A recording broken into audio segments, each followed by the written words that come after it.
Assalamualaikum warahmatullahi wabarakatuh. Selamat pagi. Di sini saya akan menjelaskan materi terakhir untuk mata kuliah biomekanika, yaitu tentang cochlear biomechanics atau biomekanika pada sistem pendengaran manusia. Nah, sebenarnya mengapa kita perlu mengetahui istilahnya sisi biomekanika dari sistem pendengaran manusia? Karena selain mungkin yang dibahas lebih ke apa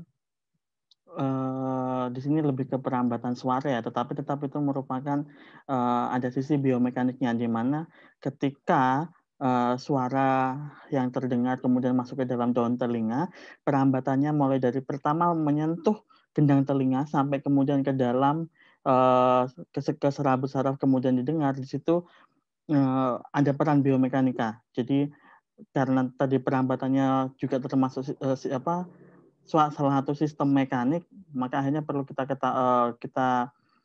ketahui apa namanya biomekanika dari sistem pendengaran itu sendiri. Salah satunya adalah penggunaan alat seperti gambar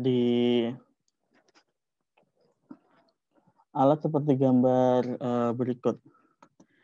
Nah, ini kalau misalkan kita tahu ini adalah namanya hearing aid, atau di sini lebih tepatnya sebagai alat bantu dengar yang tujuannya di sini tergantung ya, ada beberapa kasus yang memang kalau yang ini karena gangguan pada misalkan tulang pendengaran, gendang telinga dan lain sebagainya. Dan di sini lebih ke untuk memperkuat frekuensi biasanya. Nanti akan dibahas di belakang.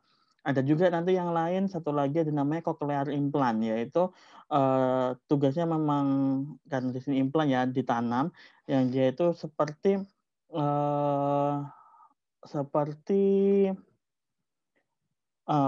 apa ya, kita bisa dibilang kawat atau penghantar begitu yang bentuknya melingkar yang akan masuk ke rumah siput atau di bagian koklea. Jadi di sini untuk di bagian kokleanya itu sudah tidak bisa menangkap getaran dengan baik, sehingga akhirnya harus harus digantikan dengan yang lain, yaitu kalau di sini dibantu dengan cochlear implant seperti itu. Nanti akan kita bahas atau ada gambarnya nanti di belakang. Oke, seperti materi-materi yang sebelumnya, sebelum kita in detail tentang atau membahas lebih jauh tentang bagaimana proses pendengaran dan lain sebagainya, biomekanikanya seperti apa, kita harus mengetahui terlebih dahulu mulai dari anatomi, fisiologi, dan penjelasan spesifik mengenai telinga seperti itu. Yang pertama kita akan membahas mengenai sensitivitas dari telinga. Nah, di sini agar suara itu terdengar oleh manusia, istilahnya bisa terdeteksi begitu oleh telinga manusia. Nah, itu ada minimum amplitudenya atau ketinggian suaranya begitu, amplitudo suaranya itu sekitar 20 mikropascal di sini satuannya ya. Seperti itu. Jadi ya gelombang suaranya harus ini minimal segini, akhirnya yang mampu didengar oleh telinga manusia. Kalau misalkan kita bandingkan dengan tekanan di udara itu kan sekitar 100 kilopascal. Jadi di sini tuh ada semacam disturbance atau gangguan begitu ya, yang di sini sekitar 2 kali 10 pangkat 10 gitu jika dibandingkan. Nah, di sini untuk suara sendiri sebenarnya itu lebih sering untuk satuannya akan lebih sering dipakai itu dB atau desibel seperti itu. Nah, di sini desibelnya menggunakan ada di belakangnya ada singkatan begitu namanya SPL, yaitu sound pressure level. Jadi memang khusus untuk suara begitu. Jadi misalkan nih kalau ini ada rumusnya di sini ya untuk menghitung stimulus suara ini dalam satuan desibel SPL tadi itu, yaitu 20 dikalikan log dengan bilangan pokoknya 10 dari P dibagi P reference. P-nya di sini itu yaitu suara yang masuk, P reference-nya itu yang tadi amplitude suara yang paling kecil yang bisa didengar oleh manusia, yaitu 20 mikropascal. Jadi ada peningkatan, setiap misalkan karena ini ada logaritma dengan bilangan pokok 10 ya, jadi setiap, 10 kali lipatnya dari perbandingan tadi itu sebenarnya akan meningkatkan 20 kali, 20 kali, eee, tingkat desibelnya, seperti itu. Kemudian nah, setelah kita mengetahui sensitivitas dari telinga, kita akan membahas mengenai anatomi. Ini typo ya, harusnya anatomi dari telinga.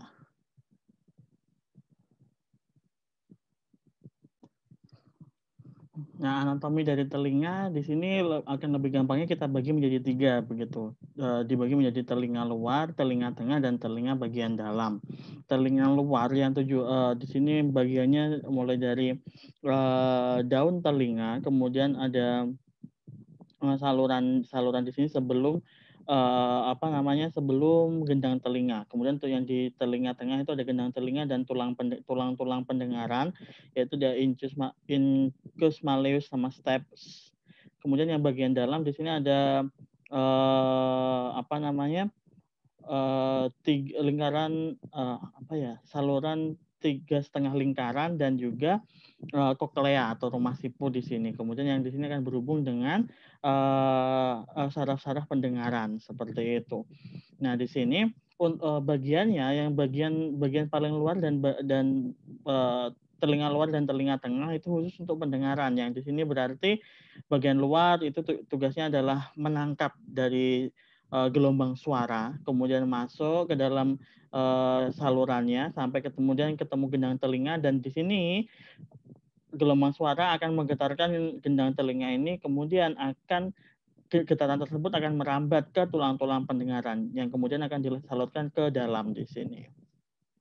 Nah, khusus untuk telinga bagian dalam di sini tugasnya selain untuk sistem pendengaran, ini juga, berfungsi untuk balancing atau, bagian, keseimbangan begitu. Nah, biasanya akhirnya untuk orang yang mengalami gangguan pada sistem pendengarannya, nah ini akhirnya untuk keseimbangannya menjaga postur tubuh, kemudian berjalan dan lain sebagainya akan terganggu juga. Seperti itu.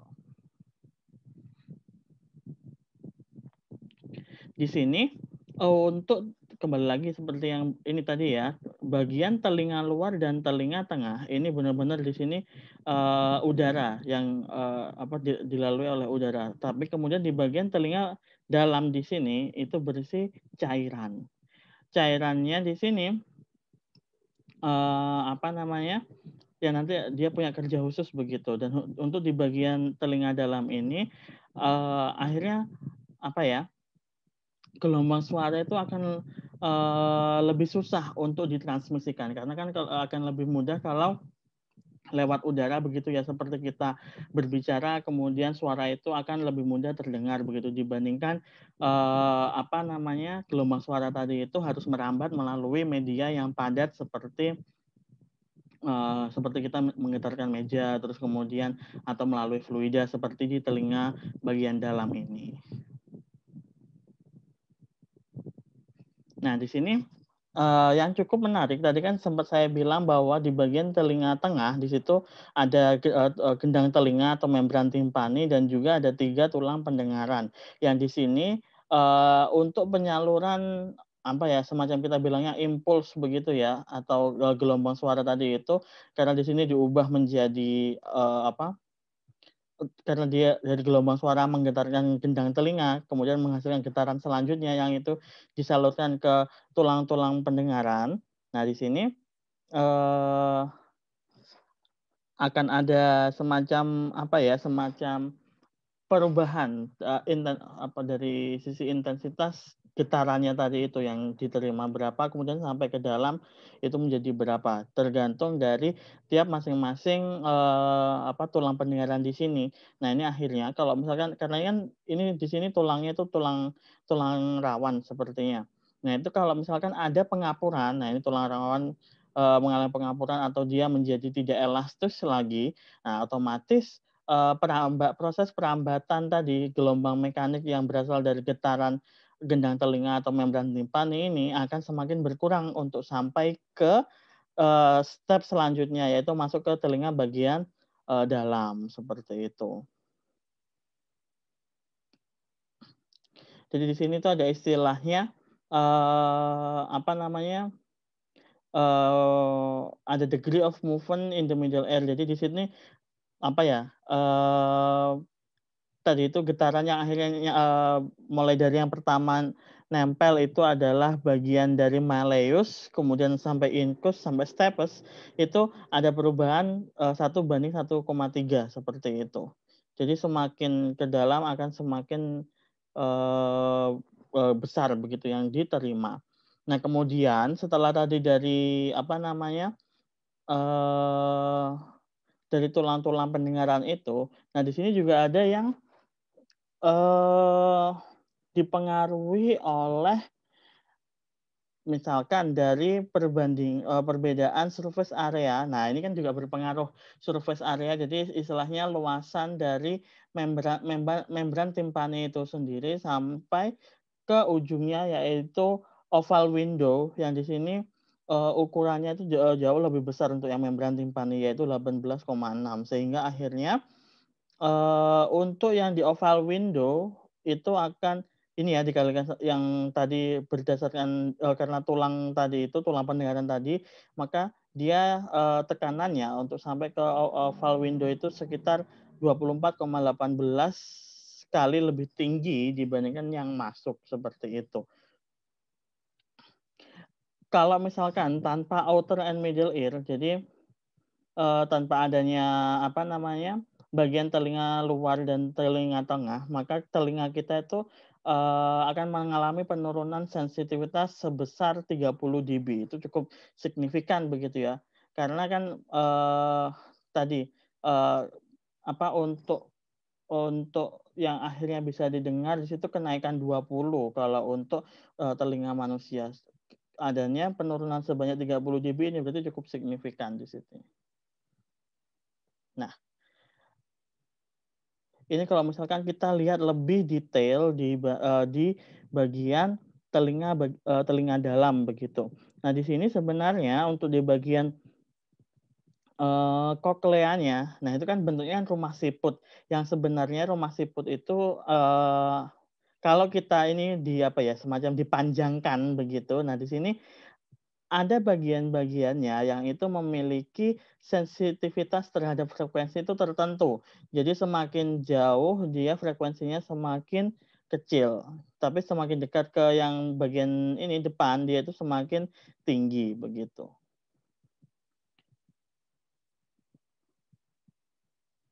Oke.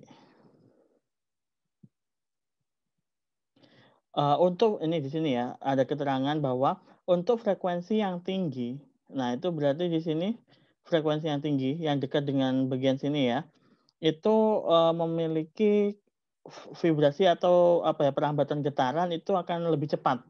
Tapi kalau, frekuensinya rendah berarti getarannya berjalan lebih lambat, seperti itu.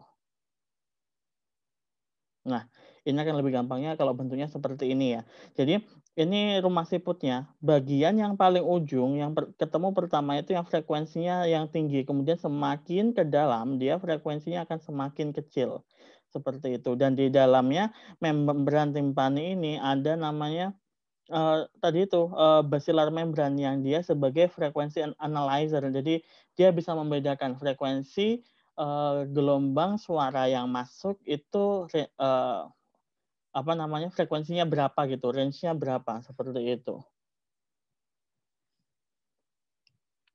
Kemudian, tadi di bagian kokleanya itu sendiri, tadi kan ada namanya, membran basilar, basilar membran ini tadi yang bentuknya seperti ini, yang berdiri tegak ini. Nah itu, kalau misalkan, kita lihat dia bentuknya itu seperti ilalang sebenarnya. Jadi kayak dia gampang kehembus kena angin begitu. Anginnya di sini berarti maksudnya adalah si, getaran tadi itu, yang di situ ada sekitar 20.000 sampai 30.000 di dalam, satu koklea. Nah di sini dia, apa ya, semakin dekat dengan oval window, maka fibernya, tadi yang bentuknya seperti ilalang itu dia pendek dan kaku.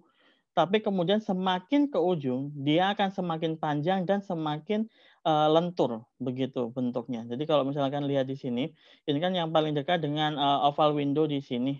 Maka di sini dia akan semakin kaku, tapi semakin ke ujung dia akan semakin, lentur, begitu. Hal ini menyebabkan tadi kan akhirnya berbeda-beda gitu kan ya, dari ujung ke ujung itu mempunyai, semacam elastisitas dari fibernya atau basilar membrannya itu berbeda-beda.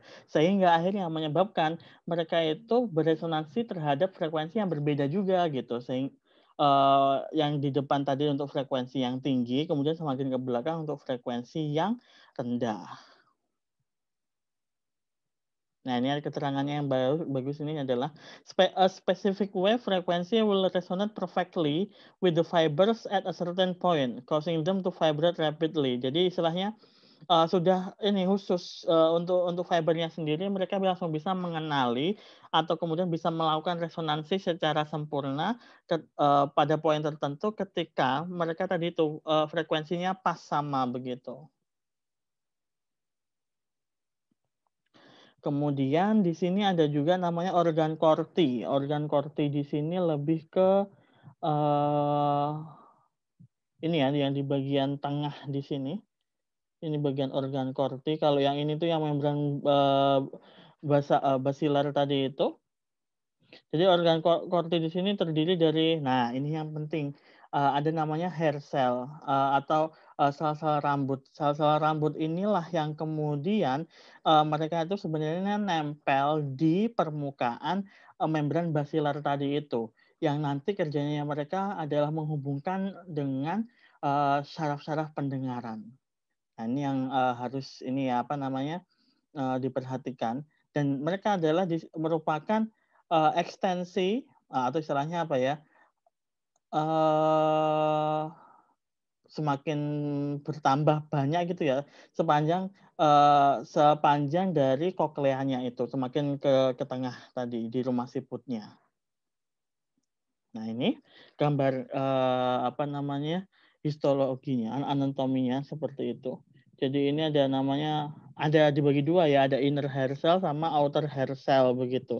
Yang ini nerve fibernya, yang serabut-serabut syarafnya yang berhubungan dengan tadi, ini kan bagian organ Corti tadi itu ya. Di sini ada basilar membrannya, kemudian yang di atasnya ada rambut-rambutnya tadi itu. Nah, bentuknya seperti ini. Jadi ini, membran basilarnya, ini yang bagian tempat nempelnya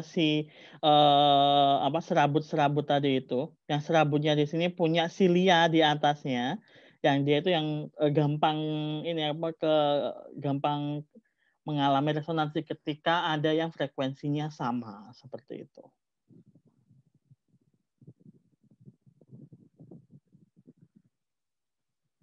Oke. Nah ini ada istilah inner hair cell sama outer hair cell.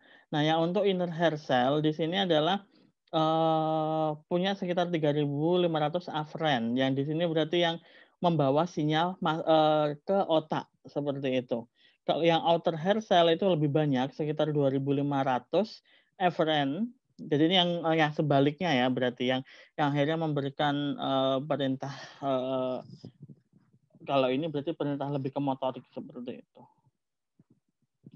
Ini gambar sem dari, hair cell tadi itu. Jadi dia ukurannya sekitar bentuknya juga nggak yang irregular gitu ya dia, nggak yang teratur. 30 mikrometer kali 5 mikrometer untuk lebarnya, bentuknya seperti ini. Ini kalau misalkan dilihat dari sem itu dari atas begitu. Nah,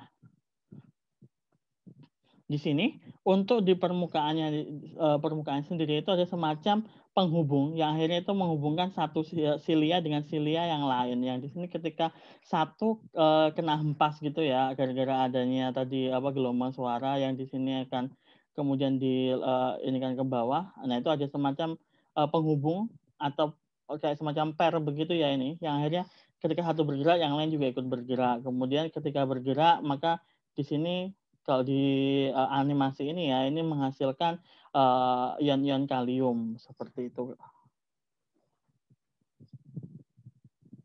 Sebenarnya untuk yang secara kimiawi ini ya, ini tujuannya adalah untuk menghantarkan impuls-impuls tadi itu sebenarnya di sini.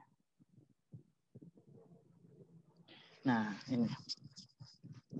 Tadi kan sudah saya sebutkan ada namanya outer hair cell sama inner hair cell begitu, yang itu merupakan sama-sama serabut-serabut yang nanti akhirnya dia itu bisa mengubah dari gelombang mekanik yang tadi itu dari bentuknya gelombang getaran begitu ya, menjadi gelombang listrik yang itu akan disalurkan ke saraf pendengaran yang kemudian menyebabkan kita bisa mendengar sesuatu di situ. Antara inner sama outer, tadi kan inner itu lebih sedikit ya, sekitar 3.500. Tetapi di sini yang berperan sebagai reseptor atau istilahnya sebagai yang bisa menangkap getaran tadi itu adalah malah inner hair cell-nya seperti itu. Yang di sini akhirnya 95% dari fibernya tadi itu untuk yang inner hair cell itu akan berhubungan dengan saraf-saraf pendengaran seperti itu. Kemudian, nah ini untuk yang outer hair cell sendiri seperti kerjanya apa kemudian? Nah, yang outer hair cell lebih ke menajamkan apa yang sudah ditangkap oleh koklea sendiri sebenarnya. Jadi kalau misalkan powernya lebih ke intensitasnya seperti itu, nah itu dari yang outer hair cell.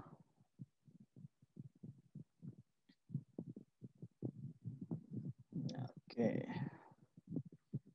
Nah ini gambarannya tadi kan sekitar 12.500.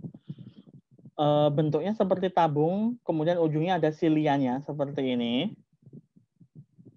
Yang dia itu kerjanya tadi mostly ada sebagai efferent atau penyalur informasi. Kalau misalnya yang inner hair cell kan sebagai yang afferent atau sensory nerve kayak begitu tadi. Nah, ini di sini kan di atasnya tadi itu ada namanya cilia. Di sini disebutnya itu stereocilia. Ketika ada suatu getaran, maka stereocilia ini akan semacam bengkok begitu. Jadi membentuk di sini istilahnya itu electromotile response. Jadi tadi itu ketika ada gelombang suara seperti itu yang kemudian mengenai stereocilia ini, maka akan merespon dengan memberikan electromotile gitu gerakannya. Jadi kayak semacam neko balik lagi. Nah, yang di sini artinya sebenarnya selnya itu mengalami perubahan dari sisi panjang kayak begitu. Jadi memendek kemudian memanjang, memendek kemudian memanjang begitu.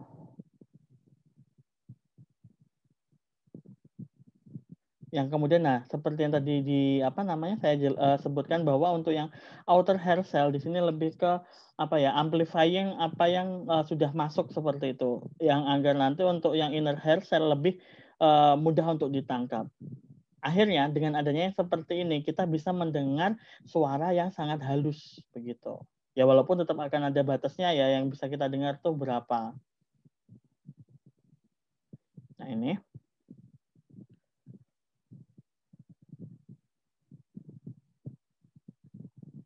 Outer hair cell, oke ini nggak perlu. Ini tadi ya, outer hair cell ini sharpen the peak, maksudnya adalah dia lebih ke tadi itu untuk menajamkan apa yang sudah masuk gelombang suara yang sudah masuk ke dalam telinga bagian dalam, sehingga akan lebih mudah dideteksi oleh inner hair cell. Nah ini kalau misalnya gelombang aslinya itu yang warna putih ya di sini, yang warna putih. Kemudian ketika di sini mampu menggetarkan dari outer hair cell, maka dia akan puncaknya semakin tinggi begitu membentuk ini, garis yang putus-putus kemudian turun lagi mengikuti bentuk yang semula. Jadi dia akan lebih tinggi dari segi amplitudonya sehingga akan lebih mudah dideteksi oleh nantinya si inner hair cell ketika sampai kemudian masuk ke syaraf ya, kayak begitu. Nah ini panjangnya dari outer hair cell di sini itu hanya beda-beda terpengaruh dari frekuensinya kayak begitu.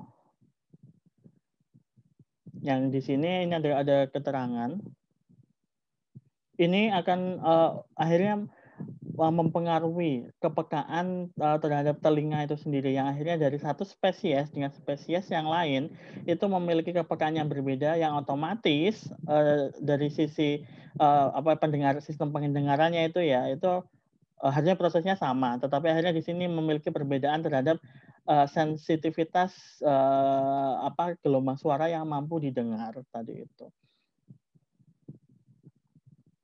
Nah ini. Yang outer hair cell di sini kan banyak ya dia jumlahnya, tapi dia kerjanya lebih ke emphasize ataupun amplifying dari gelombang suara yang masuk. Yang kemudian itu akan memudahkan inner hair cell untuk menerjemahkan itu frekuensinya berapa, apa yang didengar sampai kemudian disalurkan ke syaraf pendengaran seperti itu. Nah, itu tadi yang mengenai dari sisi anatomi, bagaimana proses mendengar, lebih ke muncul akhirnya sistem biomekaniknya di sini, tapi lebih ke perambatan getaran yang itu juga termasuk salah satu dari biomekanik begitu ya, yang di sini dari satu bagian ke bagian yang lain sampai yang paling dalam ke bagian nanti sebelum syaraf itu semua kerjanya secara mekanik. Baru kemudian ketika yang di syaraf di sini elektrik yang bekerja. Jadi yang di bagian inner hair cell di sini, ini terutama di bagian stereosilianya itu yang berperan akhirnya sebagai sensornya di sini ya, yang akhirnya dia mampu mengubah dari awalnya mekanik menjadi elektrik. Ada beberapa alasan utama yang di sini menyebabkan seseorang kehilangan pendengaran. Yang pertama itu bisa juga karena keturunan atau hereditas. Yang kedua ada bisa karena infeksi, jadi seperti yang misalnya meningitis, rubella itu bisa menyebabkan adanya infeksi di sistem pendengaran yang kemudian menyebabkan orang mengalami kehilangan pendengarannya. Kemudian ada juga akut or chronic exposure to loud sounds. Jadi kita terlalu terekspos suara-suara yang terlalu keras, entah itu periodik dalam waktu lama ataupun singkat tapi langsung keras begitu. Yang otomatis ya karena di sini yang bagian paling luar untuk akhirnya bisa tergetarkan sampai kita bisa mendengar adalah membran timpani. Nah, yang dia itu kan selaput tipis ya di situ sebenarnya, yang dia itu sensitif terhadap getaran. Kena getaran yang terlalu ekstrim sehingga dia akan nggak mudah untuk robek begitu. Kemudian ada juga yang misalkan gara-gara obat, gara-gara obat-obat tertentu yang menyebabkan akhirnya kehilangan pendengaran. Atau ini yang terakhir ada yang presbikusis, atau yang berarti itu di situ seseorang ketika seiring dengan bertambahnya umur otomatis dari sisi pendengarannya, sistem pendengarannya itu akan mengalami penurunan fungsi yang akhirnya menyebabkan kita kehilangan pendengaran.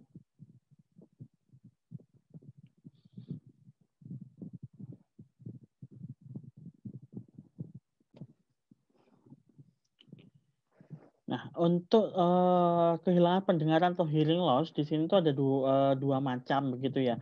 Ada yang pertama itu namanya hearing loss yang sifatnya dia konduktif. Jadi di sini penyebabnya itu karena adanya masalah pada mekaniknya. Jadi istilahnya pada bagian perambatan gelombang suaranya tadi itu ada permasalahan. Mulai dari apakah kemudian pertama ketika gelombang suara itu masuk ke bagian telinga tengah sebelum masuk mengenai gendang telinga, apakah gendang telinganya yang bermasalah atau bagian tulang-tulang kecil di bagian tengah tadi itu ada incus, stapes dan malleus, di situ ada permasalahan atau tidak.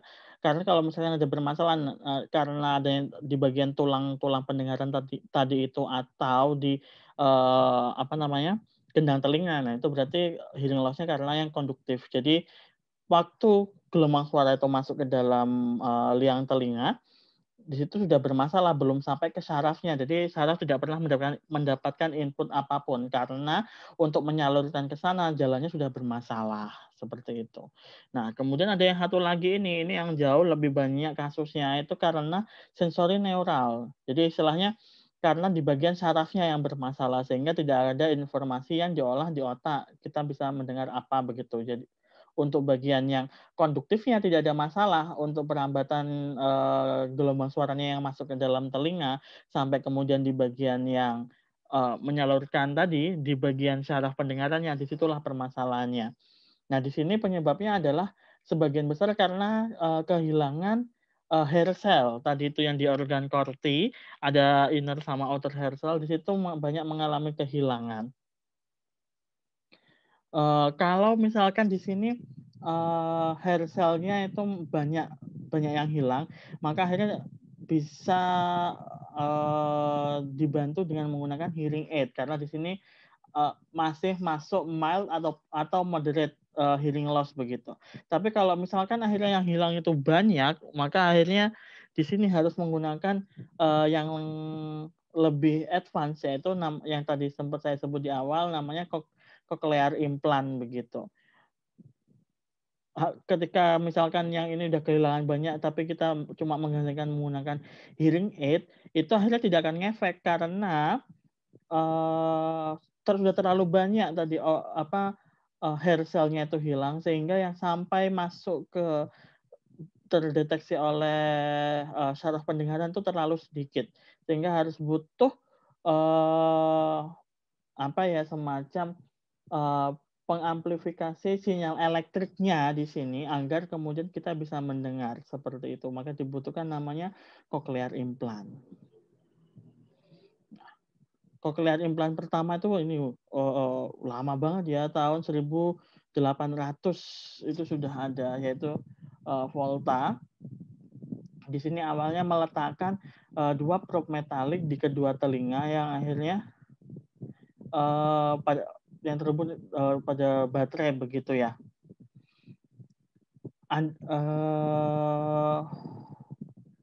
Pertama-tama, nah di sini karena adanya apa namanya, adanya, amplifikasi dari suara yang didengar begitu ya, ini konsepnya seperti ini. Kan ini kalau ini, akhirnya ada arus yang lewat seperti ini terlalu berbahaya. Nah kemudian akhirnya hearing aid, ini kalau misalnya awal tadi itu ya, ini konsep awalnya seperti itu. Tapi kemudian kalau untuk yang hearing aid di sini lebih ke tadi, tergantung case-nya mau seperti apa ya, apakah konduktif ataupun sensori neural. Kalau yang sensori neural, separah apa, ininya, apa namanya, kehilangan pendengarannya. Jadi mulai dari biasanya dites dulu ya, tes, seperti di spesialis THT begitu, dites, telinganya biasanya dengan cara yang bisik-bisik seperti itu, apakah masih bisa mendengar, desisan seperti itu, dibisiki kemudian sambil telinga ditutup dan lain sebagainya. Nah, kalau misalnya ada pertanyaan seperti ini. What will happen if you shout or talk louder to a slightly a deaf person? Jadi apa yang akan terjadi ketika kita berteriak atau berbicara keras ke seorang yang tuli tetapi yang cuma sedikit begitu. Nah, sebenarnya ketika kita berbicara, berteriak atau berbicara keras di situ kan sebenarnya meningkatkan amplitudonya di sini.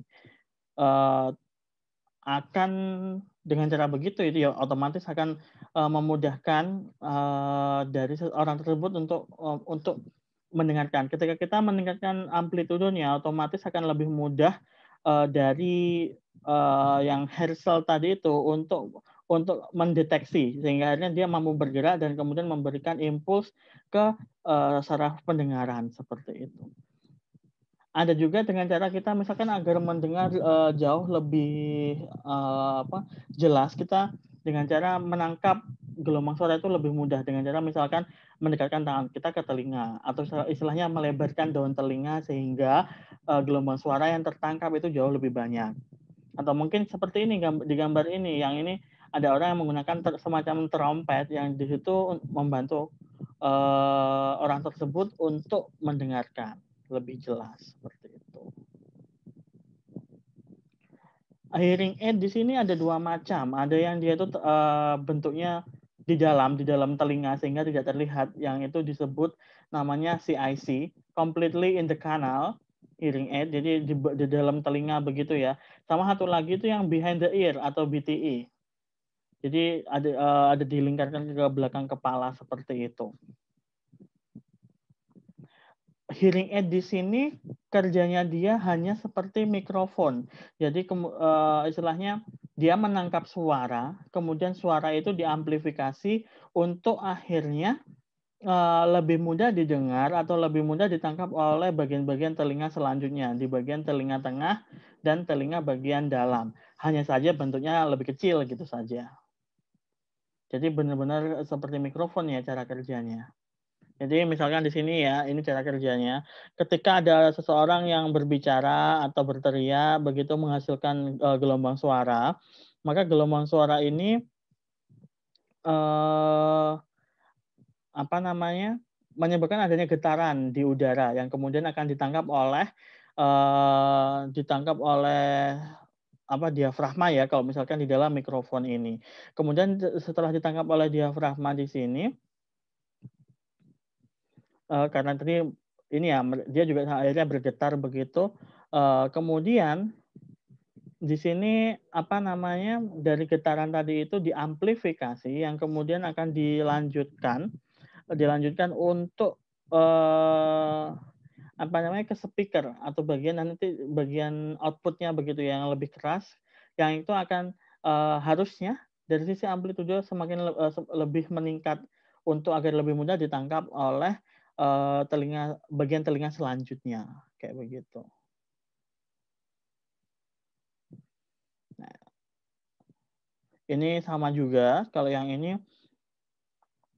secara analog tadi itu ya. Jadi ketika ada gelombang udara, kemudian apa namanya di sini melewati telinga seperti itu, kemudian ditangkap oleh mikrofon, diubah menjadi aliran apa arus listrik, kemudian diamplifikasi. Setelah diamplifikasi, kemudian yang sudah diamplifikasi itu langsung dikeluarkan ke outputnya atau dikeraskan melalui loudspeaker. Loudspeakernya kemudian di sini akan masuk ke dalam telinga bagian tengah. Sama sih seperti yang tadi, tapi ini lebih detail begitu. Itu tadi untuk yang hearing aid, itu yang tadi ada CIC sama TBE. Tapi kemudian ada yang lebih kalau misalnya tadi lebih parah begitu, akhirnya harus membutuhkan namanya cochlear implant atau cochlea implant begitu. Diimplan khusus di bagian kokleanya. Nah, di sini kalau kalian lihat ada garis merah ya yang di sini menghubungkan ini, ada garis merah di sini. Terus ke panjang begitu.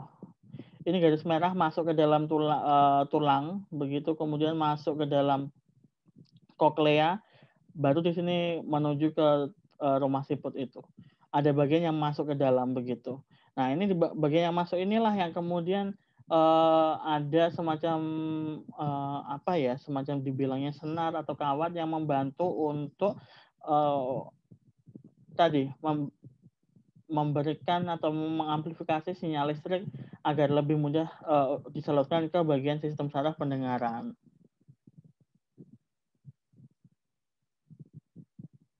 Nah, di sini caranya adalah, jadi ketika suara itu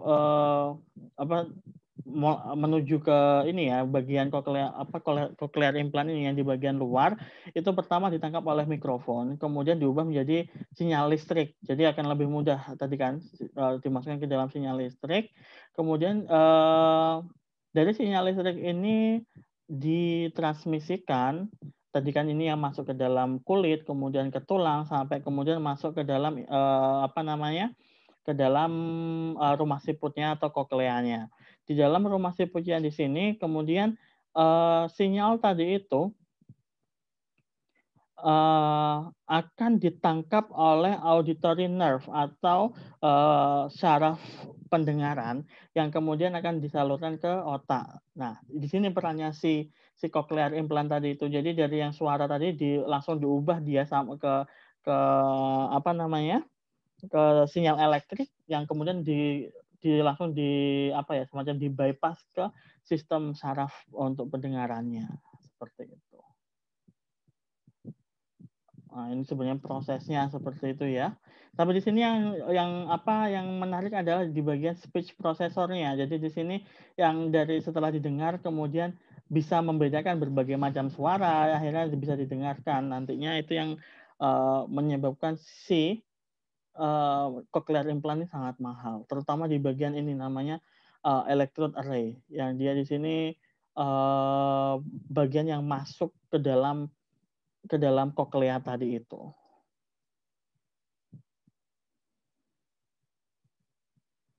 Nah, di sini untuk cochlear implant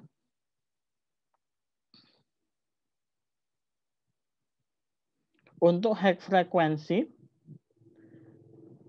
akan menstimulasi cochlea dan auditory nerve at the base, jadi yang ada di ujung sekali. Kan kalau misalkan cochlea bentuknya cochlea bentuknya melingkar begini ya, yang di bagian ujung kan berarti ini di apex-nya, yang dia itu berarti frekuensinya itu rendah. Jadi kan harus mencapai di situ untuk mengetahui frekuensinya berapa sih yang didengar, seperti itu.